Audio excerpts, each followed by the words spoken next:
Okay, hello everyone. Welcome to the What is Alt Control panel. My name is Emily Koonce. Yeah, let's hear it. Clapping is an alt controller. My name is Emily Koonce, and I am so excited to moderate this panel for the second year. The Indie Arcade is what is bringing this lovely panel to you. The Indie Arcade is a celebration of all things weird when it comes to game design, and as MAGFest being the home of weird and whimsy, I think the Indie Arcade is a part of this festival that embodies some of the best things about MAG. So I'm really thrilled to have this conversation with this excellent panel of game designers and community organizers who make events around alt control games. And so, yeah, I'm really happy to be here with you all and can't wait to get started. Um, so yeah, again, I'm Emily Koonce. I'm a game designer, community organizer. I work in the Indie Arcade as part of the curation team, and I'm also a professor at DePaul University. And I have had the fortune of working with some of these people for many years, some newer, some older, some I met more recently, but they have a lot of wisdom to bestow on me and all of us. So I'm going to let them introduce themselves and all of their excellent credentials. And we'll kick that off with you, Blake. Oh, hey, I'm Blake. I made that game there, and then thank you, thank you. But I've been making all control games.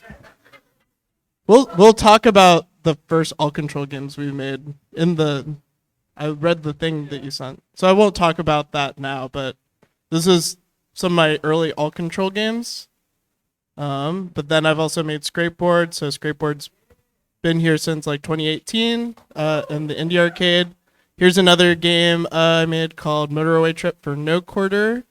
Next one. And then this is I'll explain that later on, but I also have a game called Smush Boys that's here with a modded controller. We'll talk about it later. I'm not trying to eat up too much time. Okay, David, you're up. Hi, everyone. My name's David Antonioli. I'm an associate professor at Columbia College Chicago, and I'm also the director at Night City. We've got a bunch of stuff here. This is this slide kind of shows you the vibe at Night City. The one game in the top left is here also. It's Blood Rage Summer Fight Club. So check that out. I think they have a tournament tomorrow. Hopefully I'm not wrong on that. And then, I don't know, you want to go to the next one, Emily? This one shows some stuff I've made. Channel Death in the top left is here. And so is Unrolled in the bottom right. So if you get a chance, try them out and tell me how to make them better. John? Hello, I'm John Meister. I own a studio, Super Soul. We're in Lexington, Kentucky, and we make, traditional games. So this is Chain Staff for the consoles and PCs. It's actually in the mid section, and this is kind of our games that we make. But we collaborate in this case with Mommy's Best Games. So that's probably I'll talk about more. We do a lot of collaboration with the studios in our area. There's not as big of a game industry in Kentucky and Indiana, Ohio. So we do a lot of collaboration. So as kind of supporting, each other in these small companies in our area, we started Run Jump Dev. It's a nonprofit, started in 2012. So we've done a lot of different things. And in particular, Alt Control, we actually started from the maker space. So a lot of maker Arduinos and all that kind of stuff, and started doing interactive art shows. And then that grew into kind of an annual rules and play exhibit. So these are some of my work. I think I am more into kinetic sculpture kind of stuff and physics and simulation. I really like how video games unique aspect is that simulation, that real-time reacting and playing with physics. And so these are kind of different physics-based things. In the corner, we did even some really cool claw machines, taking them and turning them into alt controller projects. So, yeah. Woo. And last but not least, Andy. Hi, folks. I'm Andy Wallace. I'm here from New York with Arcade Commons. I'm also a cooperator at the Emma Technology Cooperative. Yeah, give it up for co-ops. So Arcade Commons brings a ton of games down every year, and I've worked on a few of them. So what we have here is some alt-control games. At the top left is Salmon Roll, the upstream team, which I created with Jane Friedhoff in the audience somewhere, and Diego Garcia. There she is. So it's a big 5-foot-long controller that 2 people have to hold, and you navigate. It's kind of like ice cold beer. You navigate up through waterfall and avoid bears. That's on the floor right now. There's also Circumnavigators, which I made with Juno Moro, which was initially part of Arcade Commons. Used to be called Death by Audio Arcade, and Death by Audio Arcade hosted an alt control jam where there was just like a ton of parts out to make things. So Juno and I made this game, also on the floor. And then, yeah, a handful of others that I've done over time. I worked with Mark Klebeck and a million other people, Dustin Long as well, to make a Place to Bury Strangers pinball machine that notably had a fog machine in it. You can see a woman very confused. She thinks the machine is on fire, but it's okay, except for the electronics inside of it, because fog juice is conductive. Now we know. As well as this big object, the drink rink, which we created when big-ass table computers were in vogue. I don't remember exactly why we made it, but that was another Death by Audio Arcade project with Mark and Anthony Marifat. And then most recently at this MAGFest is the Flip Out and Lever Up Jam, which I've mostly been making with Matt LePage.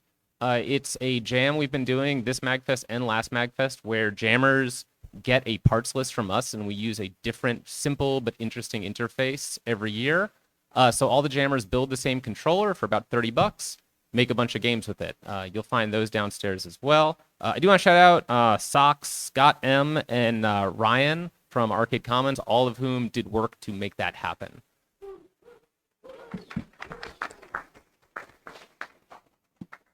Yeah, you can check out everything from that jam downstairs, and also I'll skip ahead at this link.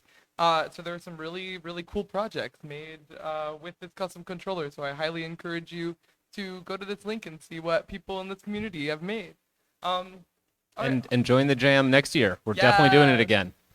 Yes, annual tradition. So, the first thing I want to talk about is how you all got to this kind of game design. So this is a really specific approach to making games. And what I found with my students is like they often don't know that alt control exists unless you come to a space like MAGFest. Is this anyone's first time playing an alt control game like this MAG? Yeah, a few of you. Amazing. Welcome to the club. It's really hard to find these games out in the wild if you're not predisposed to coming to events like MAGFest. So I'm curious of how you all ended up making games in the sphere. What was like the first, maybe the first alt control games that you played? We'll start with the New York scene, Blake and Andy. If there's anything that sticks out in your mind of introducing you to this design space. Okay. Yeah, so I started making arcade games with Mark Klebeck with Arcade Commons, Death by Audio Arcade at the time. And like instantly, it was so cool to see people interact with a physical object. Like all the online sales, not a lot of online sales, if I'm being honest, but all the online sales, like, doesn't have the same excitement of just like someone's losing their mind on this thing that like takes up physical space. And that was just like so enchanting and intoxicating that, you know, it just like made a lot of sense to be like, okay, well, what can we build that only makes sense in that space? And then if you go, I have that slide. It was probably the first major product. Yeah, there's a lot of slides. Was this alt control jam in 2018 where Brooklyn Research was this company in New York, and they just had like a ton of stuff left over from gigs and clients that hadn't needed all of it.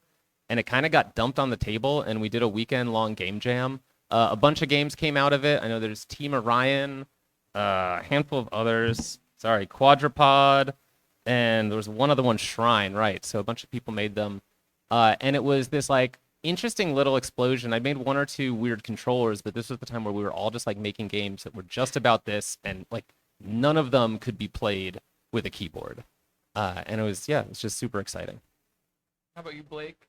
Oh yeah, so if you want to go to that first slide that I put in there, so I went to Global Game Jam in like 2014 or something, and they had like, I don't know if anyone's done Global Game Jam before, but they always have like it's like, oh, like here's like some special challenges of like we'll give an award for like best, I don't know, use of theme, best graphics, whatever, best music, and one was like best alt control, and I was just like, no one's gonna do that, so I'm gonna do that. So what I did, I was making this game. I was like, I'm gonna do all the themes, and one of them was like do what is it, rights free. So I made a game based on Dr. Jekyll and Mr. Hyde, and it's really dumb. And I was like, I don't really know how to do alt control, so I just covered my keyboard and computer and removed a bunch of the keys. And I got I got second place. Someone's covering has their head on there. Yeah, maybe this it's very dumb, but I just kept doing that. The second one I did was like I just put a keyboard in a bag with a bunch of thumbtacks in it. Oh my god. And I just kept doing stuff like that over and over again, and like, yeah, and I just didn't. I just think people are usually like, "What the fuck is this?" And yeah, then I basically got involved in Baby Castles, which is in New York, and yeah, started working with Frank DeMarco, who also worked on Skateboard, and yeah, basically, I think the big thing is like I don't. No one has played most of my games, and the most time when people play my games is in person. So it's like, oh, if they're playing it in person, I might as well do something cool, make it special that they're seeing it in real life. So mostly comes from that. It's funny, like the commonality of like, oh, we have a bunch of parts that we don't want, and like no one's gonna do this category of Global Game Jam. It's kind of like a weird shared umbrella of like this is kind of like a space where discarded ideas can like live their dreams and find their potential. I think it's kind of like an interesting relation to this design space. And so, as we move our way west throughout the country, let's hit up Kentucky, which doesn't always have the same kind of resources to make games and find these weird parts as maybe some spaces in New York has. So I'm curious, for you, John, like what was your introduction to this design space, and how did you find your way into it? I think it was sort of out of the maker community. So I was interested in making games, again, more traditional stuff, but then we had other people in our community that were like playing with Arduinos and sensors, and the Kinect was a big one, I think, for us. And so we had people that were kind of making all kinds of different projects, and they were just kind of playing with those things, and it was this idea of, well, let's kind of pull something together to kind of engage with that art community. They had like a gallery hop kind of thing, and so we started just collaborating with each other and building kind of these interactive installation type things. They're probably less alt control, more interactive art kind of thing, and we kind of did that for a couple of years. We had a children's museum like be really excited about it, and they're like, hey, can you do that every year, in our space? And so we started doing that, and then sort of at the same time, alt control GDC happened, and we realized, oh, okay, we're doing alt control. That's the name of it, I guess. So it matched kind of a lot of the projects and things that we were doing. And yeah, so then we kind of worked with galleries and some of the people in the city. So our organization, again, tries to support all that industry in our area. So Commerce Lexington, our Chamber of Commerce, has been really supportive with new game companies starting in our area. They're really trying to create an industry, a presence for all this stuff. So we taking grants and things to help run some of these events. And yeah, so then it kind of became a thing where we had enough that we could have annual shows and things and bring projects down here to MAGFest. It came out of this like collaborative energy of like, okay, we all hang out at Makerspace. What can we do? Where can we use our shared skills to create? Yeah. And then not even knowing the name of it. It's so funny. Yeah, I mean, in like those game jams where we're all like just kind of using new devices like the Kinect or something. Yeah, so it kind of came out of this shared energy of like just doing fun stuff. And interacting with it. Experimentation. Yeah, experiment. Yeah. How about you, David, in Chicago? Yeah, let's see. So, I mean, I think the sort of seeds of my interest in alt control and more specifically, I guess I would say, or maybe more broadly, I'm interested in like games for in-person experiences. And like I think the seeds for that for me were sown in high school when like a lot of my friend group was involved in the local music scene, which I guess I didn't even really realize until lately. I'm like, I think this is why like the idea of like being able to perform in front of your community and like have an audience of like folks you can actually connect with, which is like a lot different than putting your game on like itch.io or Steam and maybe like either if you're lucky people play it, but even then like you won't really see them. So like having that connection and like you mentioned, it's sort of like intoxicating to have like see folks interact with what you made, right?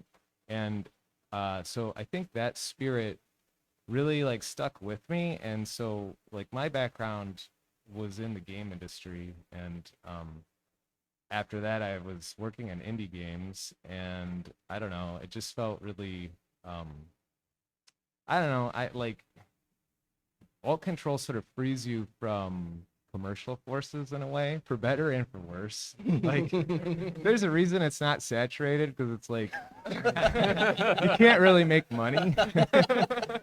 Well, I guess somebody can make money, but it's more challenging, I suppose. But that's really liberating, and so I really appreciate that dimension of it. I think the first time I really like realized games could be something besides like a thing you play on your computer or your phone or whatever, on your couch, on your computer desk, was like in the, I don't know, early 2010s at GDC. Like there was this thing, I have a hard time even remembering. It was like That Party or something. Yeah. And you'd see like Joust for the first time and like Sports Friends, and there'd be like really cool parties. I'm like, I want a space where you can like see games like this like outside of this once a year thing, right? So for many of you, I guess like MAGFest could be that for you, but for me it's like once you see that and like understand it as a possibility, I wanted to create a space for that to happen more regularly and really sort of situate game developers in the Chicago community as like local artists, because I just don't think we get like, we don't really have that opportunity so accessible as like, you know, like visual artists or theater or music. Again, like stuff like that has tons of venues and spaces to platform, you know, creators as local artists. But for whatever reason, game developers, like it's just video games have evolved into this really tight commercial product. And I, don't get me wrong, I enjoy that like a ton. But also it's like not what I always want to be stuck making, I guess. And so like trying to create a space for that is sort of like what led me here. Yeah, which the something that it feels like so intimately related is like the space for alt control and experimentation, the collaboration that comes from it, and like the liveness, hosting in-person events, and it fits like a glove, like having parties, having exhibition spaces, and having people play these alternative controllers. So one thing that I was really excited about when we were putting together this panel, as I said, was that you all run events, and I'm really curious on your perspective how these things are related and how your experience running events then influences your creative process when you make alt controllers. Like, do we want to start with you, who just had I guess a horse race is Kind of kind is. of an alt controller, like in its Well, own way. It's kind of funny that you bring that up because I mean, I think that it's kind of all related because horse race test, if you go back a slide, this is a game I made for my friend's party. They wanted to have like a casino gambling night, and they're like, oh, you make games for events. Like I frequently will make games for parties or things like that. in New York. Just like people will be like, oh, and I'll just spend like a couple hours on something. And I made this in 15 minutes, and I was like, oh fuck, how's the whole party gonna play this game? Are they gonna like pass around a controller and bet on things? And I was like, no, just not have a controller. So it kind of is an all controller game because it's like I'm thinking about like how people are gonna interact with it in a live space, but it's the easiest all controller game because I didn't have to solder anything or whatever. Cheapest. Yeah. But yeah, I run a lot of other events in the city. I run a playtest night at Wonderville. It's always like the last Tuesday of the month. So if you're in Brooklyn, you can come to that. And I playtest my games quite a lot, and I think that's kind of the thing that you're saying. It's like to see things more regularly. I think the other thing is like frequently, if this is the only venue you have to like show your game, you're not going to be able to play test it or watch people break it. Like there wasn't really like a good space for me to show Scrapeboard for some amount of years, like during COVID and things like that. So it kind of sucked that this was the only place I could really show Scrapeboard, or like GDC where that's at, right? So the playtest, which actually Andy started, and I revised it. Do you know why I brought it around again? Because not that many people were showing up when I did it. It was literally because I was like, I want to playtest Scrapeboard more. It was literally, I was like, I want to just do that. And Frank was like, oh, we should have a Scrapeboard. And I'm like, I'm just going to run a playtest. We'll bring Scrapeboard to the playtest every month. And I want to throw out, there's at least like 7 or 8 games downstairs that I was like, oh, I played this at Wonderville Playtest like a year ago in a way earlier form. So like, it's really cool seeing how much of that has like, bubbled up into like real ass games. That's a great perspective on it. But yeah, I mean, I was just like, I just want to, same kind of stuff that you're saying, but I think it's just like, Scrapeboard used to suck. Like I've been working, like I've always liked it, but I've been working on it since like 2018 with Frank, and we work on it so much. And yeah, almost 10 years ago, it was horrible. And then because of the play test, it's like, oh, just having that situation to play it more, we tinker it a little bit each time. And then you correct me if I'm wrong on this. Death by Audio Arcade, the initial concept was like you were going to make cabs that could move easily to be at different event spaces. Is that right? So the initial vibe was literally, there was this very cool venue called Death by Audio in Brooklyn. Mark lived there and was like, we should make some machines, and we had a lot of fun. A band was on late because they were playing Particle Mace once, which I love. Vice bought the building and kicked everybody out. Fuck Vice. Yeah, that's correct. And then we were in New York City with like 6 arcade machines. Ain't nobody got space for 6 arcade machines in New York City. So we spent the better part of a decade, just like moving them around. It like wasn't the plan, but we also kept making new ones. But it came out of this event space, essentially, this culture of making arcade cabs together that exists in these. Right, and I'd say specifically even a DIY music culture, to get back to your point, and like Baby Castles also is like a huge DIY music scene, and I think it makes a lot of sense that these scenes kind of intersect. John, when we talk about Run Jump Dev, we were talking earlier today about how like the orchestration for MAGFest, Run Jump Dev is not only like working within Lexington and Kentucky, but also all the neighboring cities. So I'm curious, like, in terms of live events and coordinating with all these spaces around you, how that has played into developing the scene in like the Lexington greater area, I would say. Yeah, in some ways it's like broadened it, because we can have like you can have a game in Lexington, we can have organize an event or a space there, and then you can go back and iterate again on your project and then show it in an event in Louisville. And then we go to Cincinnati and Indianapolis. And so, we just end up having these multiple events with everybody, and we're able to, communicate on Discord and have that kind of online connection that then comes.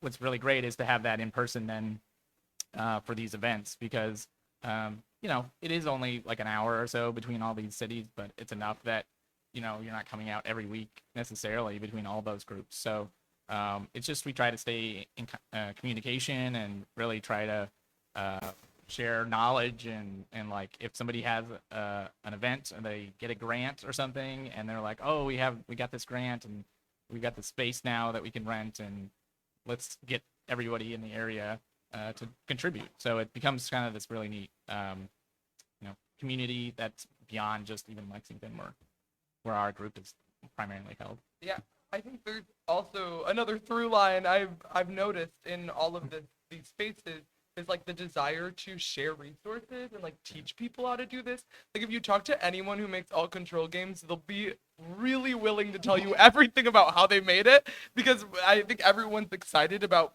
getting people into this. And so much of this kind of organizing work, as John was saying with Run Jump Dev, is sharing resources and coming together and teaching people what you know so you can all like share in the scene and bring your perspective. And I know for David, like you're not only a professor as many people on this panel are, that was also one of the initial conceptions for Night City is to be like an educational resource.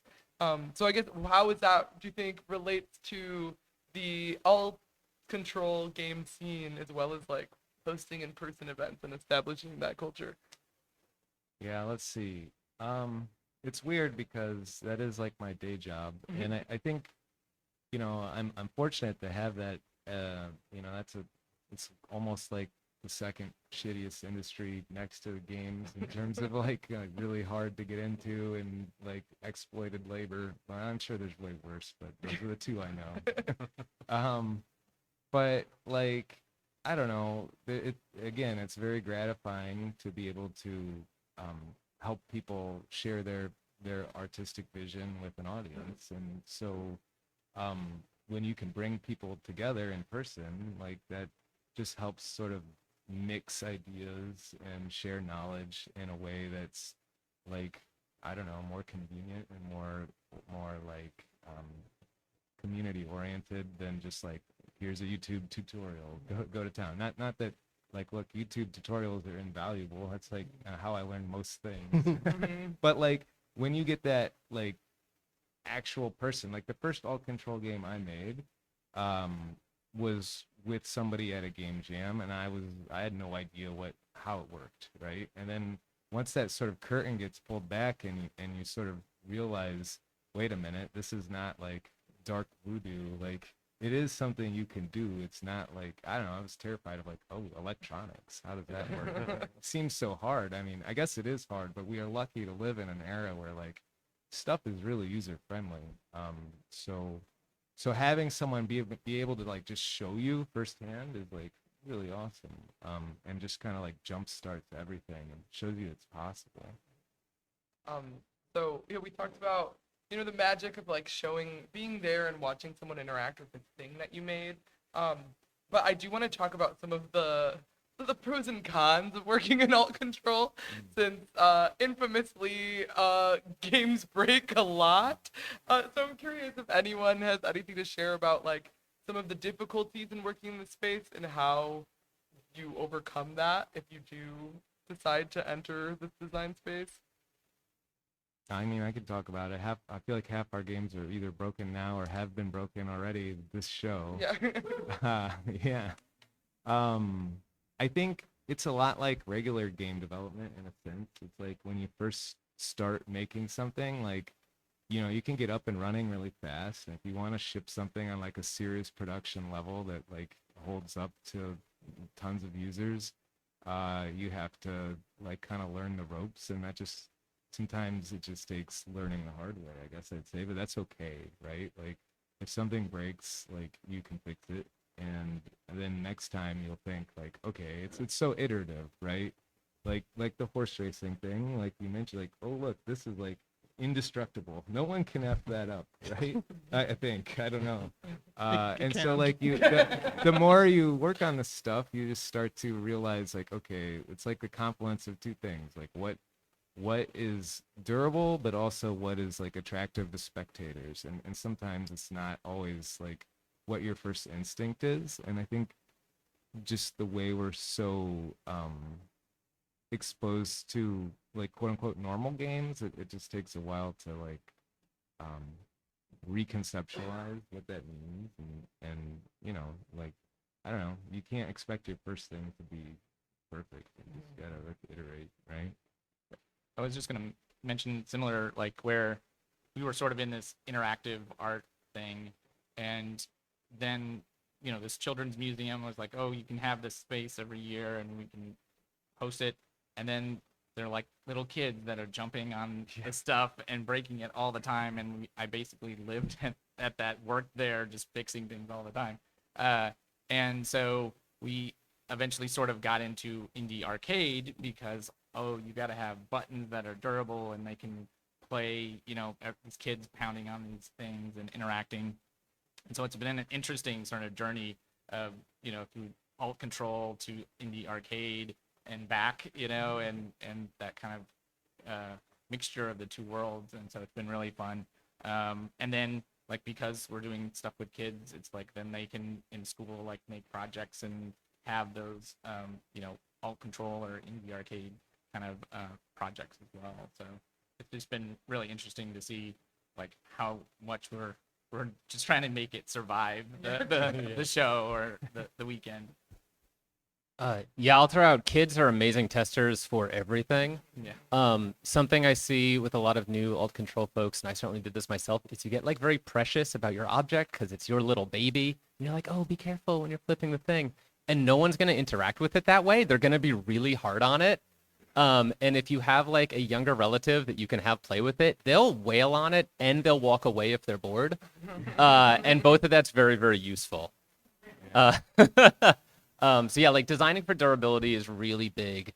MAGFest is awesome because it's just a straight up arcade environment. The stuff runs for 96 hours. People get drunk, people wail on it. I know before Indie Arcade was an official group at MAGFest, at Arcade Commons, we were like basically running a Google sheet where people could submit, and we had some like space and we could show your stuff, and it was very cool. And I got a ton of submissions of people who had shown at Alt Control GDC, and I like took a look at their setup, and I was like, this was fine on a conference floor for 3 hours where everyone's very polite. But I'm like, your Fisher-Price basketball toy, I'm so sorry if you're in this room, is going to last 90 seconds, right?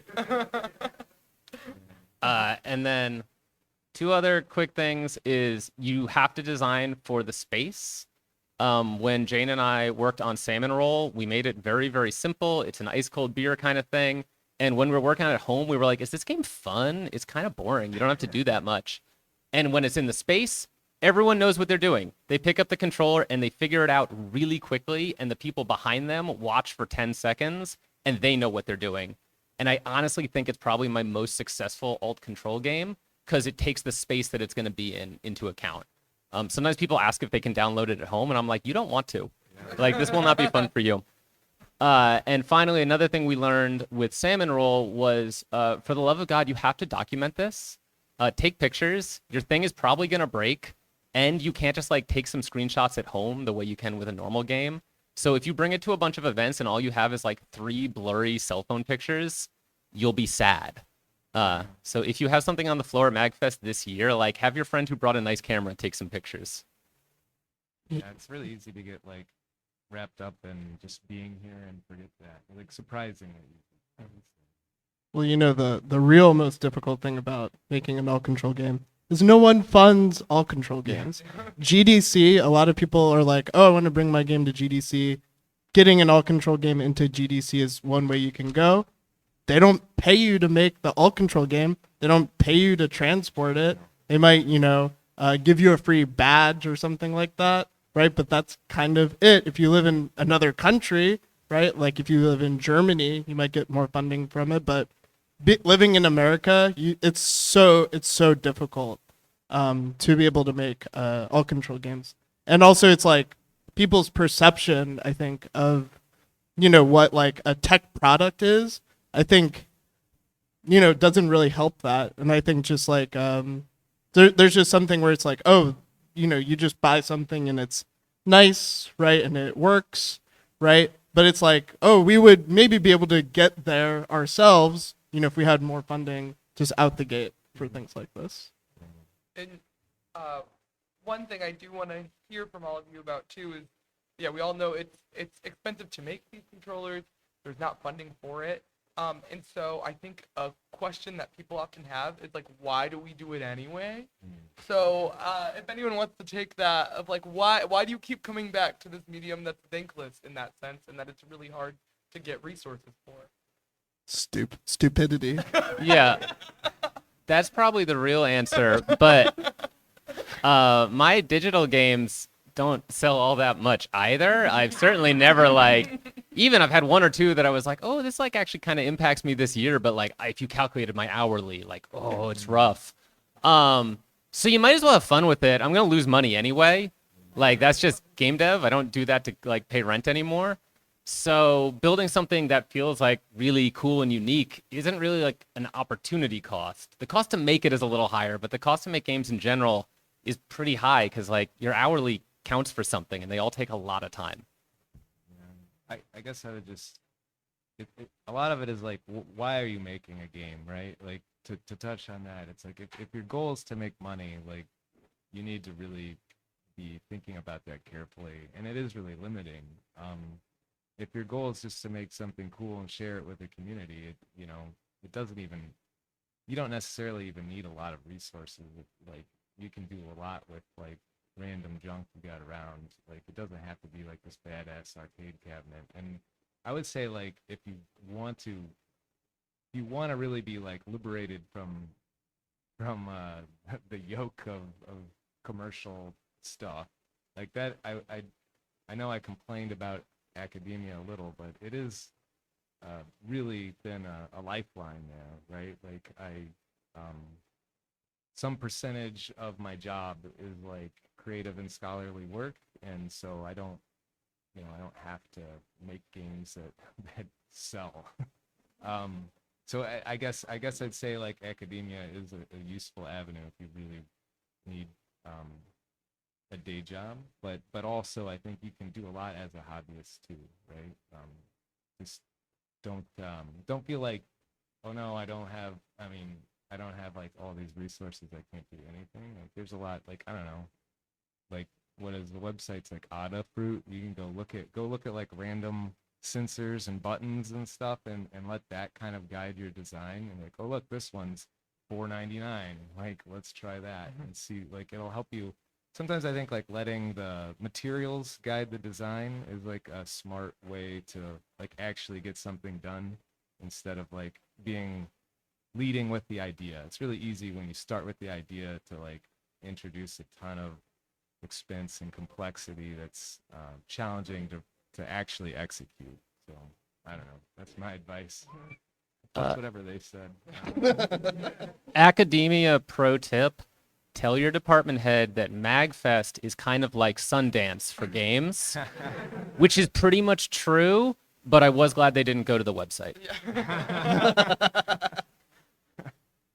Yeah, I mean, I think that we, in a lot of ways, try to get funding and grants and make the case, working with universities or sort of the Kentucky Arts Council and things like that to make a case that, this needs funding and we can collaborate. And, even if, like, as a group, we can pay for equipment or things that are reused by multiple artists and projects. Like, a lot of times it's like, if it's gallery, there's no power in the gallery, so we're running wires and power from other rooms and stuff where there's nowhere to hang, like you can't hang it off the wall because it's made for pictures, paintings or whatever. So there's just a lot of infrastructure sometimes for at least the spaces that we're in that aren't used to running whatever a powered digital thing.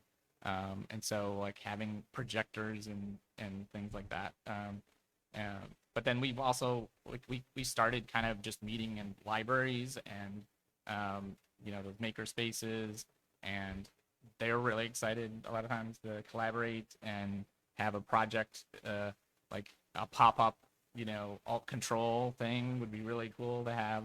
And so during the summer or with especially kids, with their summer programming, we've found a lot of opportunities to kind of showcase and reduce those costs to like we don't have to rent that space and can even then help pay for parts and things. So Yeah, and I think I guess back to your point about collaboration, I do think one thing that I love about the scene is everyone in it is like so welcoming and very cool. Like everyone has a like loves these in-person events and like to play together. And I think there's kind of an infectious energy that you don't always get in like the sense of traditional games of like there's not really a competitiveness in alt control games like among like because my project's gonna get like some money and yours isn't, whatever. Like nobody cares. No one's in it for the money. Everyone's just like there to party, which I think is like really refreshing as a space.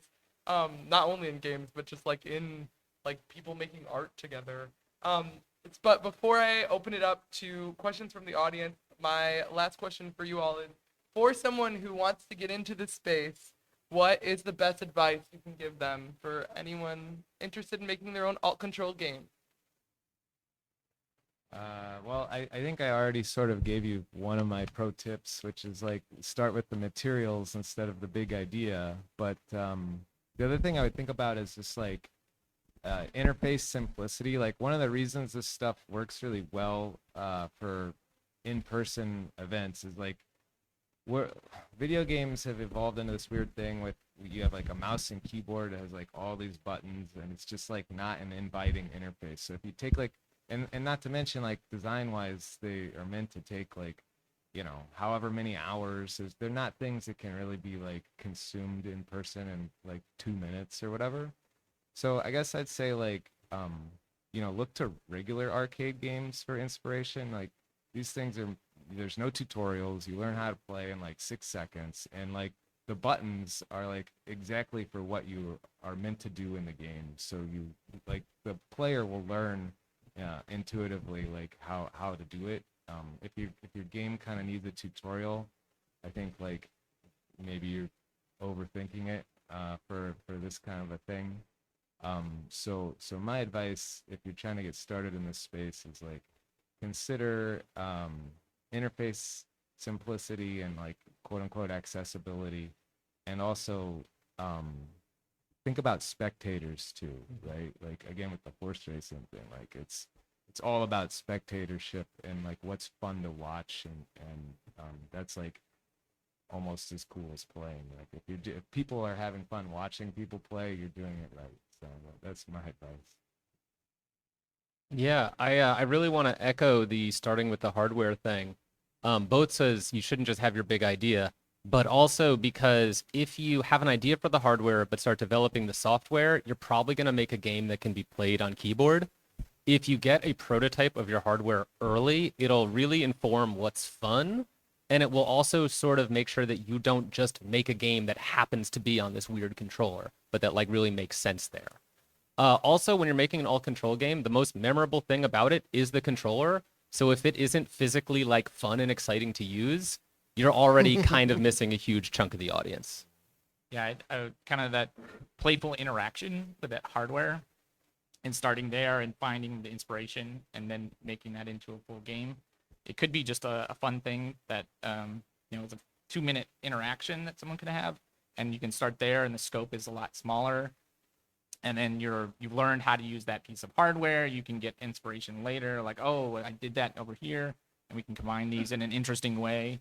That I think, like getting inspiration by playful interactions with that hardware can go a long way. Can you open up tomtilly.net? So, is anyone here familiar with this website? Everybody should be raising their hands right now. So tomtilly, TOMTILLY.net.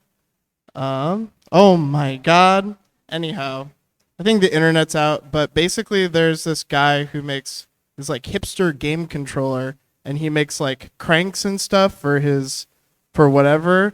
I think he lives in like Vietnam or something, and he makes like he's like a teacher, and his thing is like, oh, I'm gonna take apart like a regular game controller and just like plug some stuff, like you just solder. It's so stupidly easy. Hell yeah, let's go. So he's like made this like giant freaking thing, make all these Gundams or whatever. Go to like projects, go to the project section. This stuff's so good. Is literally no one is raising their hand right now. You should be ashamed of yourself. So you could look at this list and it'll say like you can just mod out. So go to the top. See, there's that stuff. It says like controller, PVC pipe, Guitar Hero controller. I can't see what those other things are, but like you can just like mod those things out, and then all of his projects list what you could use in order to get these things to work. He's like done RC car stuff. This stuff is all so easy to make. It's stupid easy. I've made the crank one to play Snood, which is one of the best games of all time. So I would say this is number one if you're interested in all controls. Go to this freaking website. This stuff is sick. Number two, get a makey makey. Does everybody remember what a makey makey is for schools? So you could get 2 alligator clips. You can literally, it's like, oh, you can make a controller out of a banana or whatever. So you can literally touch 2 bananas together. That's like on their website. And it's like a button press because it just plugs into keyboard. It's dope. Oh, he's got one right there. Let's give it up for this guy. Hell yeah.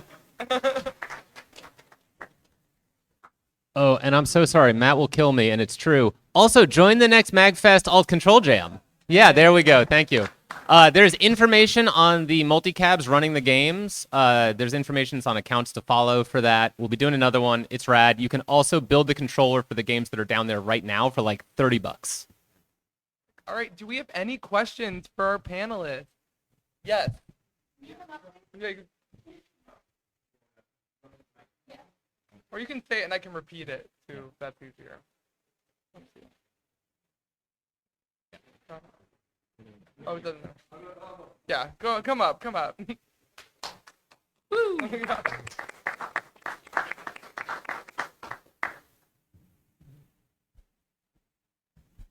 Okay, so my question to you guys was, has there ever been a moment at a building where the logistics of that building have made the alt control game that you weren't intending for to have some cool new dynamic or some emergent game design that you're like, okay, that's not what I was expecting, and that might have been a disaster, but it turned out great? You need resistors because or else sometimes buildings aren't grounded, especially very old buildings. One time I showed Scrapeboard under a bridge, and because we didn't have the proper resistors, it just simply did not work and would not work because it wasn't grounded. So resistors. The sun puts out a lot of spectrums of light, so Connect games during the day are hard outside. That was what I was gonna say. We had like just a big window behind, and we're like, "Oh, this is great. It get light," and it did not work. So, yeah. Yeah, it's funny. Like your question was like, what are there any experiences where the environment made it better? And all I can think of are ones that made it worse. But a lot of times it's the players like make it better. Like, oh, I didn't imagine they were gonna do this, and this is actually cool. So I don't know. I think if I thought long enough, I'd come up with a more environmental concept. But the player dynamic is always unexpected and emergent and brings something interesting, I'd say. That's one of the things that I love about Line Wobbler, though, is that you can just drape Line Oh, yeah, Wobbler and that's all cool. kinds of things, and yeah. We did have a shelf at Terminal 5 where Salmon Roll was first installed that totally messed up our projection until we realized we could just map a bunch of like fish roe on top of the shelf. And so when you finish a level, it all falls down. And so that actually turned out really cool. Thank you. Any other questions? Yeah, go ahead. So I've seen somebody mod a Smash controller with moisture sensors, so you had to lick it to control it. Are there other sensors that you just wouldn't recommend messing with to build an alt controller? I would recommend that. I would recommend do that. And actually, my partner who works on Scrapeboard with me, Frank DeMarco, Scrapeboard is actually based on a game he made called Planet Licker, where it looks like an Xbox controller, but it has popsicles in it, and you lick the popsicles to steer a spaceship. I recommend Googling Already Been Chewed. It was a game that came out of NYU Game Center, which starts with a normal controller, and then I would say moves in an alt control direction as the night progresses. For reference, you chew a piece of gum while you play this 2D platformer, and when you finish the level, your instructions is to stick your piece of gum on the controller. So this is a No, it's good. It is good. We're all sickos here. If you didn't realize that. Already Been Chewed is the name of that game. Any final question? Anyone? Okay, cool. Well, I want to thank. I guess we have a couple more minutes. Does anyone have any like crazy story they want to share about an alt control game that they made, and any blood, sweat, or tears result in any of the games that you've made? I want to quickly shout out one of my cooperators at Emma, Ramsey Nasser, and Kurt Beige a while back made a game called Sword Fight. Yeah, it's a very good one. I think it's been at MAG, where it's 2 Atari controllers on the type of harness you might wear around your crotch. And your goal is to hit the other person's button. And it was so good because 1, it was actually really like an interesting game. And 2, it played with this like masculinity of classic arcade games in this really great way where people were at a show doing normal stuff and then they're like getting strapped to try to press each other's button. So not mine, but one of my faves. Any other shout outs to games that inspired you? I remember, I mean, I don't remember who made this, so I feel bad about it because they might be here. But there was a game at the Bit Bash that was at the Museum of Science and Industry in Chicago, where I think it was called like One Night Only or something. Amanda And like Hudgens. that, it just involved destroying the controller. which I Amanda's- thought was awesome. Yeah, Amanda. Was that Amanda's? Amanda Hudgens. Yeah, Yeah. she's in our Yeah, group, that, and that inspired amazing. me for sure. yeah, I think that's one of the things that we're trying to explore more is like performance Yeah. art and theater and participants like as spectators and participants and all this stuff. So we're trying to do some more with University of Kentucky art program and the theater in Lexington. So that one's really cool. I just love this Ranga. Does anybody know Ranga? The laser pointer thing. That was like an amazing thing. I don't know. We were at an Indiecade showcasing and they had a one night performance of that, and that was amazing. Like 250 people with all LEDs playing this, or laser pointers playing together. That kind of, can we do a theater size experience, with people? So I don't know if that'll happen, but exploring theater and all that I'd love to do that more. Everyone got to tell a story, but me, you're gonna close it. I will say I have a million stories about all sorts of alt control games, but it all comes back to Guitar Hero, baby. And the number one best time I've ever seen a Guitar Hero is once we were at this preview for Guitar Hero VR. Was anyone else here for that?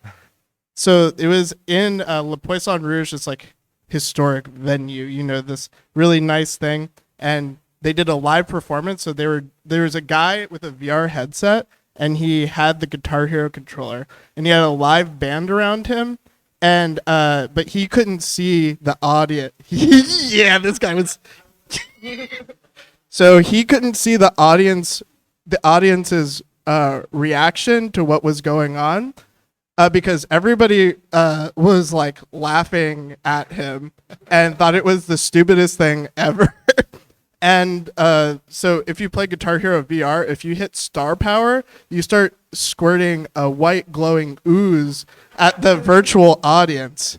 And there was a part in his performance where he started to go to star power and he was shooting us with the ooze, but he couldn't see. And he was like, this is the sickest thing ever. He was playing it behind his back, and we were all just like screaming and crying. Okay, on that note, thank you so much for being here, panelists. Thank you, Emily. Please check out the Indie Arcade downstairs exhibition hall C. There's amazing games. Thank you so much.